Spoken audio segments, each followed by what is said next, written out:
A primeira leitura, tirada do livro do Deuteronômio, traz essa passagem que é tão conhecida por todos nós e que já era muito praticada e muito rezada, e até hoje é motivo de oração para os judeus. O mandamento do amor. Ouve, Israel, o Senhor nosso Deus é o único Senhor. O mandamento do amor é o mandamento mais importante de todos, assim o declarou Jesus. Mas ele deve ser bem entendido e deve estar unido ao segundo mandamento mais importante da lei, que é o amor ao próximo. Com isso, Jesus nos ajuda a entender que o amor é algo eminentemente prático, não pode ser meramente teórico. Se o amor for muito teórico, muito apenas nas ideias, nas intenções, podemos criar uma separação entre aquilo que vivemos e aquilo que nós acreditamos. Viver uma espécie de esquizofrenia espiritual. Crer em Deus, amar a Deus, mas depois viver em contra o que Deus ensina, sermos pessoas más para com o nosso semelhante, sermos pessoas más e prejudiciais para a sociedade. O amor a Deus deve estar unido ao amor ao próximo. A oração que Jesus nos ensinou, a oração do Pai Nosso, também nos ensina esta mesma realidade, né? O Senhor nos ensina a pedir perdão a Deus pelos nossos pecados, mas também saber perdoar o nosso semelhante. E justamente Jesus vincula a validez do perdão a Deus com o nosso propósito de perdoar. Se nós não perdoamos a quem nos ofende, não podemos ser perdoados por Deus. Perdoai as nossas ofensas, nós rezamos, né? Assim como nós perdoamos a quem nos tem ofendido. Pedimos perdão a Deus e fazemos o propósito de perdoar quem nos prejudica. Assim como nós perdoamos, assim como nós temos intenção de perdoar aquele que nos ofende. Amor a Deus e amor ao próximo. O perdão é uma das dimensões do amor. Quem não ama não consegue perdoar jamais. Só o amor dá forças para o perdão. Mas um amor verdadeiro, um amor que está enraizado no amor de Deus. Jesus então nos dá uma lição muito interessante. E ao resgatar essa passagem do Deuteronômio, o Senhor também nos ensina algo muito valioso, algo muito importante. Que antes de amar a Deus, antes de conseguir viver o mandamento do amor, é preciso fazer aquilo que a palavra diz em primeiro lugar. Ela não começa dizendo diretamente que temos que amar a Deus. Começa fazendo uma advertência àqueles que estão ouvindo a sua voz. Começa assim, né? Shema Israel. Ouve Israel. Escuta Israel. Isso é muito importante. Porque precisamos, antes de conseguir amar a Deus, é preciso ouvir a Deus. Escutar o que Deus nos diz. Estarmos atentos à sua voz. E como nós podemos na prática ouvir a Deus? Através da oração, é claro, né? A oração é justamente isso. Falar com Deus e ouvir a Deus. Entrar em comunicação com Deus. Isto é oração. Isto é rezar. Por isso, sem oração é impossível conseguir viver o mandamento do amor. Do amor a Deus, do amor ao próximo. Tudo deve de começar aí, na oração. Também podemos fazer, irmãos e irmãs, algo muito prático, para então concretizarmos esta chamada de Deus para vivermos o mandamento do amor. Então eu proponho para vocês, para esta semana, algo muito prático, uma tarefa de casa, né? Uma tarefa de casa. Aqueles que toparem fazer isso daí, com certeza vão ter um resultado interessante e vão se conhecer melhor e vão poder melhorar a sua amizade e seu amor com Deus. Se trata do seguinte: a partir de amanhã, segunda-feira, fazer uma estatística pessoal, de segunda até sábado, né? O desafio é esse, de segunda até sábado, tirando o domingo, né? O domingo já é o dia do Senhor, o dia que vamos à missa, o dia que dedicamos à oração. De segunda a sábado, calcular quanto tempo eu dedico para a minha oração pessoal. É um desafio concreto e tem que ter sinceridade, né? Porque não adianta mentir para nós mesmos nem para Deus. Fazer um cálculo real. Quanto tempo eu dedico para a minha oração pessoal da segunda-feira até o sábado? Depois, essa é a primeira parte da estatística. A segunda parte é: quanto tempo eu dedico do meu tempo livre para fazer as coisas que eu gosto? Tira o tempo de trabalho, o tempo de estudo, tarefas que temos que fazer, porque isso já faz parte das nossas obrigações. Tempo livre. Calcular o seu tempo livre. Em que você está usando o seu tempo livre? Porque aí, este é, irmãos e irmãs, o termômetro do nosso amor. Nós dedicamos tempo àquilo que amamos.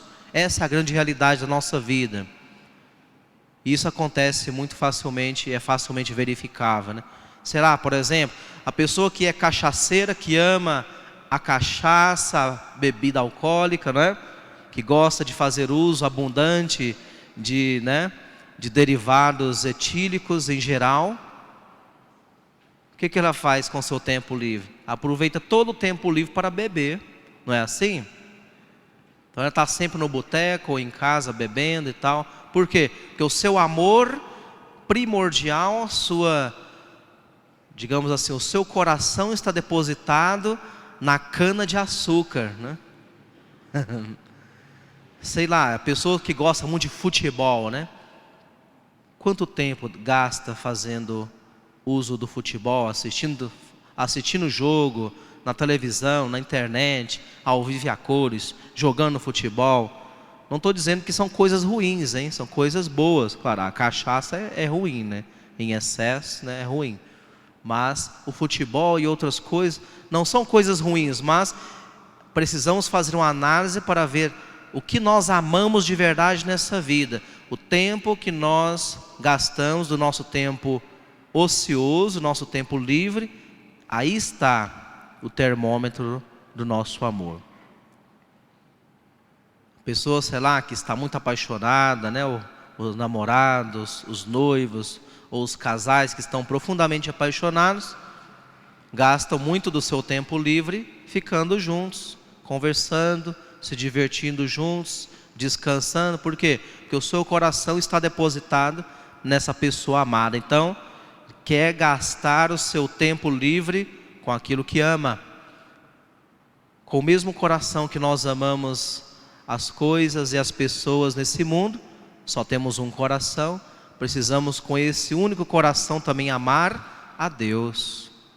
Por isso é preciso conhecer-se bem. Então façamos, irmãos e irmãs, esse teste. De segunda a sábado, quanto tempo eu dedico à oração para estar com o amor da minha vida, que é Deus? E quanto tempo eu gasto com outras coisas? Sei lá, pode ser o celular, por exemplo, que é muito viciado no celular. Faça o cálculo de quanto tempo você fica olhando para a tela do celular e mexendo em rede social, navegando aqui e ali, curioseando isso ou aquilo. E compara com o tempo que você gasta com oração. Então você vai ver qual o seu nível de amor nas coisas deste mundo e qual o seu nível de amor nas coisas de Deus. É um teste simples, mas que vai nos dar o termômetro, a temperatura exata do nosso amor ao Senhor. E uma vez que terminamos essa tarefa, irmãos e irmãs, pode ser a hora de fazer um novo bom propósito. Um propósito de talvez dedicar um pouquinho mais de tempo para Deus e assim amá-lo mais. É claro que todos nós já amamos a Deus, não é verdade? Se nós não amássemos a Deus, não estaríamos aqui agora participando da Santa Missa presencialmente, ou os que nos acompanham pelo YouTube.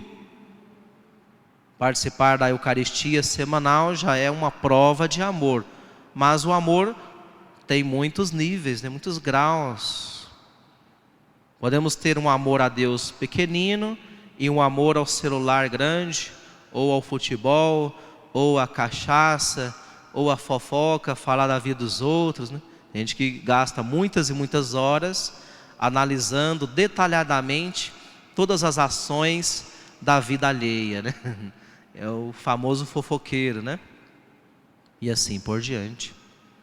Façamos esse teste, irmãos e irmãs, prático, essa tarefa de casa, para ter a nossa estatística e assim, ao final dela, não desanimar, mas renovar um bom propósito. Um propósito de sermos amantes desse Deus que se deu a nós e que se nos entrega a cada dia na Santa Missa, que nos espera na oração e quer dar sentido profundo à nossa vida. Deus nos ama com amor infinito. Ele já provou isso, morrendo por nós na cruz, permanecendo conosco no sacrário, às 24 horas do dia, esperando a nossa visita. Agora é hora de nós mostrarmos o nosso amor a Deus. Porque o amor, como dissemos lá, como falamos no início, não são ideias vagas, não são propósitos longevos, mas são coisas concretas. Aquilo que aconteceu na vida, né, de São José Maria Escrivá, esse santo que, acho que eu já contei isso para vocês em outras homilias, né? Uma vez ele estava dando a comunhão, ele celebrava, era capelão de um convento, estava celebrando missa para as freiras. Então na hora da comunhão, ele tinha o costume de rezar uma jaculatória enquanto distribuía a comunhão, né? Para ir rezando, para ir falando com Deus.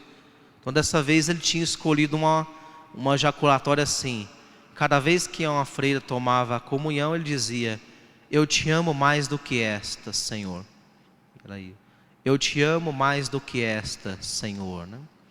E então, em dado momento, ele teve uma locução interior, né? Uma experiência mística na qual Deus falou com ele, sem ruído de palavras, falou dentro da sua alma. E Jesus lhe disse assim: obras são amores e não boas razões.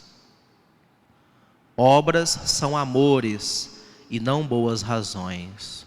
Então, quer dizer, Jesus puxou a orelha do santo, né?